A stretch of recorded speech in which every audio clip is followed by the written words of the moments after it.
මේ 22 බෝවංකනේ ගාන මේකෙදි මේ රාමු රූපේ පරිදි මම ඇඳලා තියෙන්නේ. මේ දැන් මේකේ මුලින්ම අපි බල ටික අනන්තයට එක් දික් කර ගන්නවා. එතකොට බල ටික අනන්තයට එක් දික් කරගත්තාම කලාප ටික මෙන්න මේ ආකාරයෙන් මම තීරණය කරනවා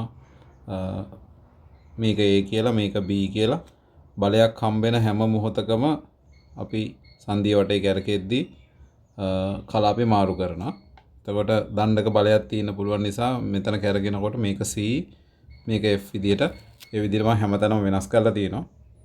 ඒ වලදී සංදි කරලා තියෙන හින්දා එතනිනුත් බලයක් ක්‍රියා කරන්න පුළුවන්. ඇත්තටම සංදි කරලා නෙමෙයි අසව් කරලා තියෙන්නේ.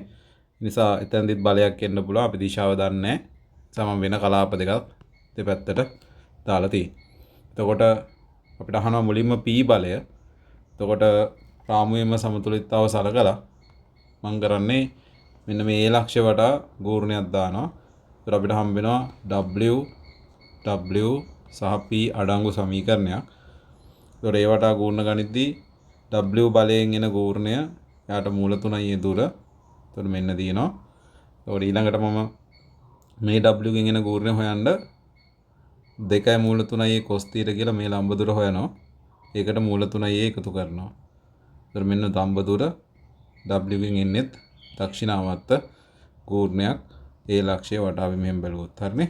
එතකොට මෙන්න W බල දෙකේ ගූර්ණ වම් පැත්තේ තියෙනවා P බලයෙන් එන වාමාවර්ත ගූර්ණය. එතකොට ඒක විශාලත්වය A දුර A විශාලත්වය P. එතකොට සුළු කරාම අපිට මෙන්න මේ උත්තරය එනවා. අපිට වැදගත්ම කොටස ඊළඟට කතා කරන්න තියෙන්නේ දැන් අපි මේකෙදි මේ බෝවංකනේ ගානේදී තියරිය විදිහට සලකන්නේ සංදියක් වටේ ඉස්සෙල්ලා අපි තීරණය කරන්න ඕන මොන ආවර්තයටද කැරකෙන්නේ. මුළු ගානෙම අපි මේ පැත්තට තමයි කැරකෙන්නේ. මම තීරණය කරනවා වාම ආවර්තව යන්න. එතකොට කලාප ටිකෙන් මෙන්න මෙහිමයි බලයේ විශාලත්වයයි දිශාවයි තීරණය වෙන්නේ අපි කතා කරන ප්‍රත්‍යබල රූප සටහනේ.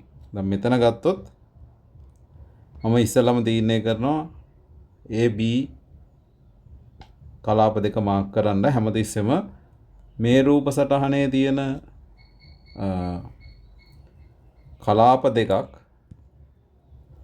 මම කතා කරන අනිත් රූප සටහනේ ප්‍රත්‍යබල රූප සටහනේ 32ක් වශයෙන් තමයි නිරූපණය කරන්නේ. අපි දැන් උදාහරණයක් වශයෙන් කිව්වොත් එහෙම මේකට ගියාම මම A B මාක් කරනවා නම් වාමාවර්තව කැරකෙන ගම ඔයගන්න පේනවා ඉතින් බලයේ දිශාව පල්ලෙහාට තියෙන්නේ.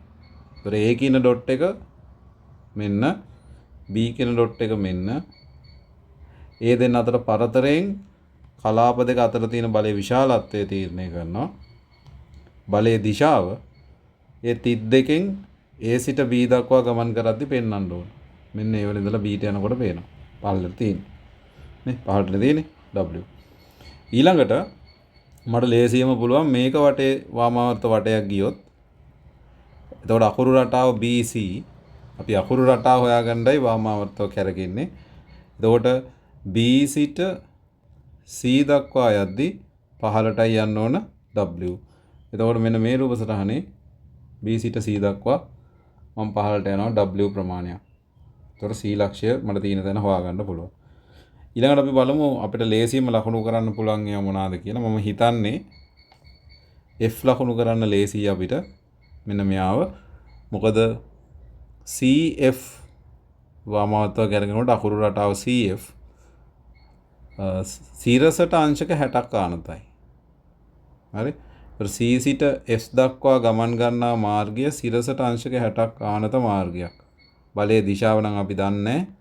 නමුත් C සහ F ලක්ෂ දෙක යා කරොත් මේක සිරසට අංශක 60ක් ආනත වෙන්න ඕන. ඒතර මෙන්න C තියෙනවා. මම C වටා C සිට සිරසට අංශක 60ක් ආනත රේඛාවක් ගන්නවා. මෙන්න සිරසට අංශක 60ක් ආනතයි.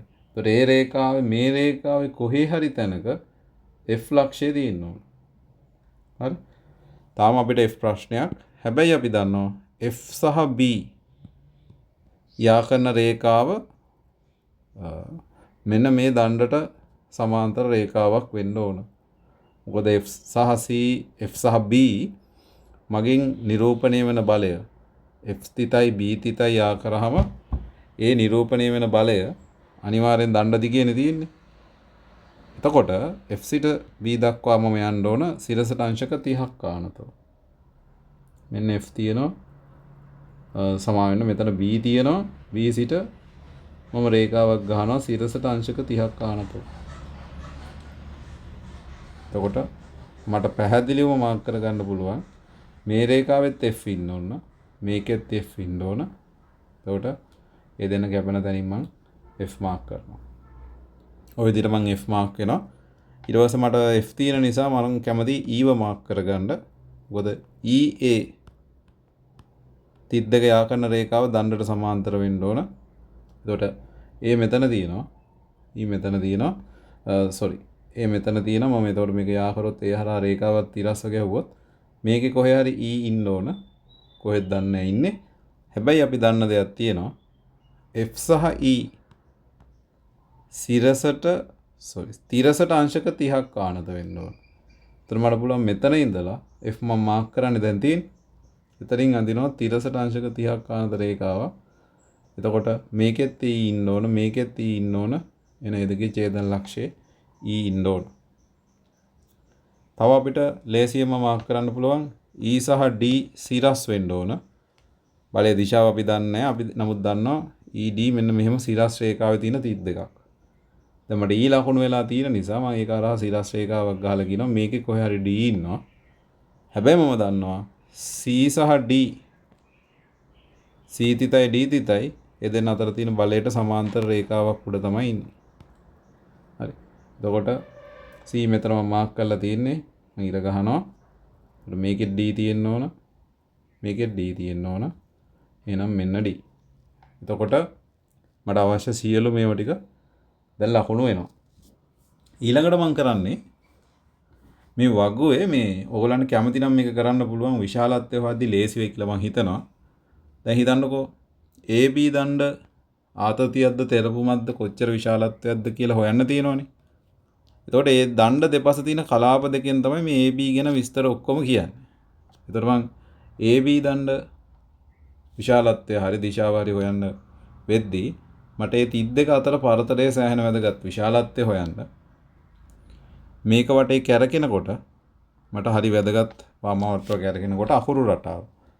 අපි බලමු මම ඒ සංදියට ගිහිල්ලා වාමාවර්තව කැරකෙනවා. ඒ සංදිය වටේ වාමාවර්තව කැරකෙනවා. එතකොට අකුරු රටාව AE. අපි රූප සටහනේ A සිට E දක්වා යම්. මෙන්න A සිට E දක්වා යද්දි මෙහෙට තමයි යන්න ඕන. අන්න ඒ දිශාවට මම කැරකිච්ච හන්දිය ගාව ඊතලයක් ගන්නවා. මෙන්න මෙහෙම. එතකොට මට එනවා AB දණ්ඩ. මෙතන තමයි ඊතලය ගහන්නේ. ඊට ප්‍රතිවිරුද්ධ එකක් අනිත් පැත්තෙන් අපි ගන්නවා. එතකොට AB දණ්ඩේ අතරම තියෙන ඒ සංදිය තෙරපීමකට ලක් වෙන නිසා AB දණ්ඩේ තියෙන්නේ තෙරපුමක්. මේකේ තියෙනවා තෙරපුම. හරි. මම තව එකක් විස්තර කරන්නම් BC. එතකොට BC දණ්ඩේ හොයන්න ගියොත් මෙන්න දණ්ඩ. එතකොට මේ දණ්ඩේ මම තීරණය කරනවා මේ හන්දිය වටේ තමයි මම කැරකෙන්නේ කියලා. එතකොට අකුරු රටාව වාමාවර්තව ගියාම BF. දැන් යම් B වල ඉඳලා F ට ප්‍රත්‍යය බල රූප සටහනේ මෙන්න දිශාව.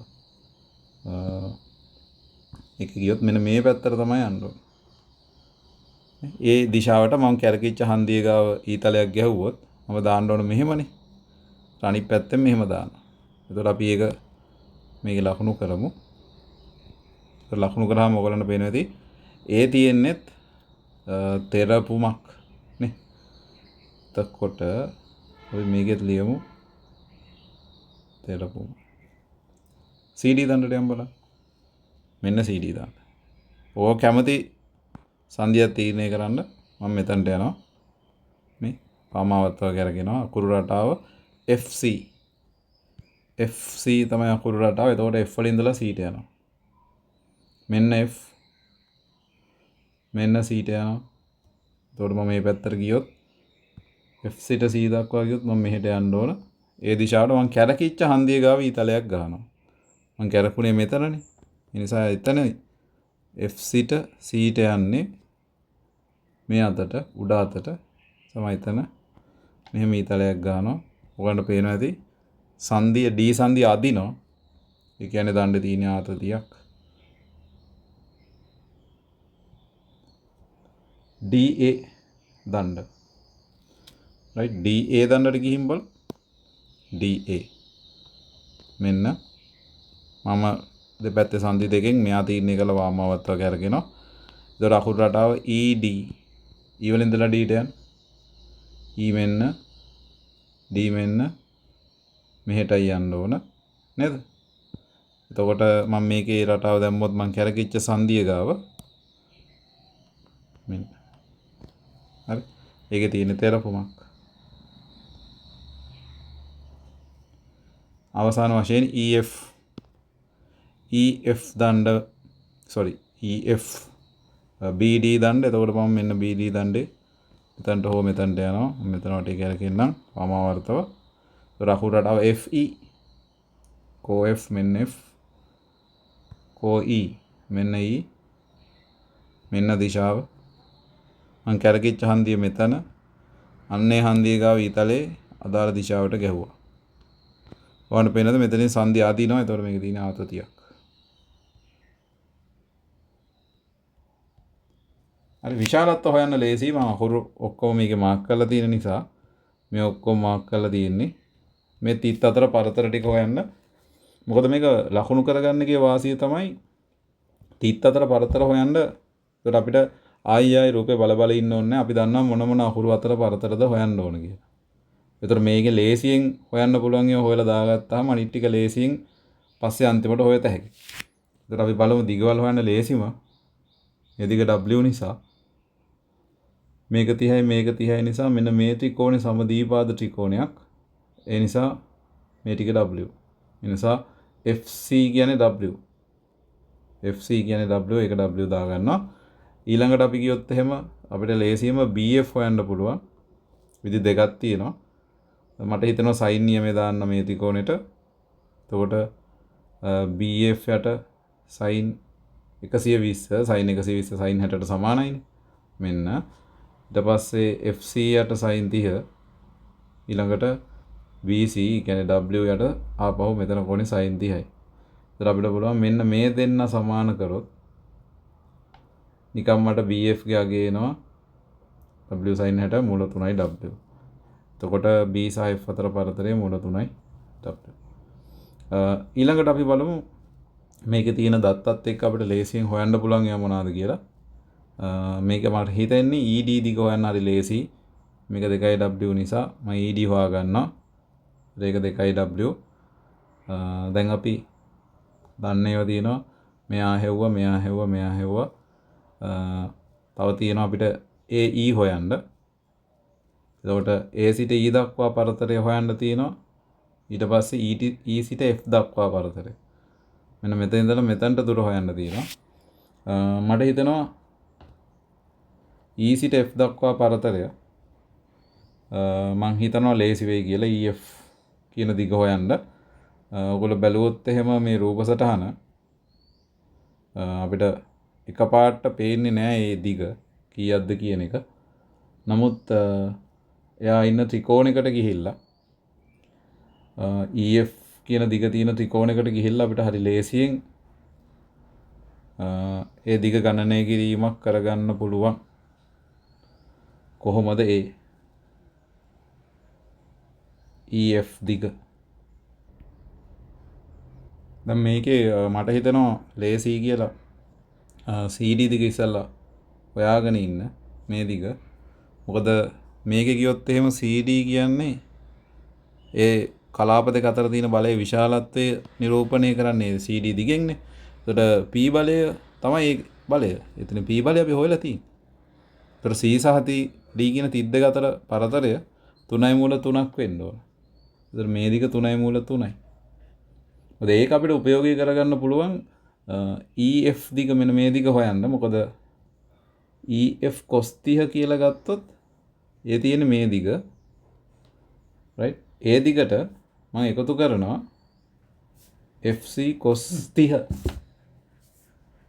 FC cos 30 එකතු කරාම මේ දිග එනවා. මෙන්න මේ ටික. එතකොට මට පුළුවන් ඒ දිගවල දෙක එකතු කරොත් මොකද මේ දිග කියන්නේ මේ දිග EF cos 30 කියන්නේ මේ දිග ওই ටික. ඒතර ඒ දිගට මේ දිග එකතු වෙනවා. එතකොට මේ මුළු දිග හැදෙනවා. ඒක CD දිග. එතකොට 3 මූල 3 කියන්නේ FC මේ කොණේ 30යි FC cos 30 මේ ටික. ඒතර ඒ ටිකෙන් ඊටු ටික මට මේ ටික ගන්න පුළුවන් EF cos 30. ඔය දෙක එකතු කරාම 3යි මූල 3යි කියලා මේ මුළු දිග එනවා. ඒතර EF හරි ලේසියෙන් හොයන්න පුළුවන් 5W කියලා එනවා. එතකොට සියලුම දිගවල ටික අපි හොයලා ඉවරයි. හැම දණ්ඩකම තියෙන ප්‍රත්‍යය බලයේ විශාලත්වයන් හොයලා ඉවර වෙනවා.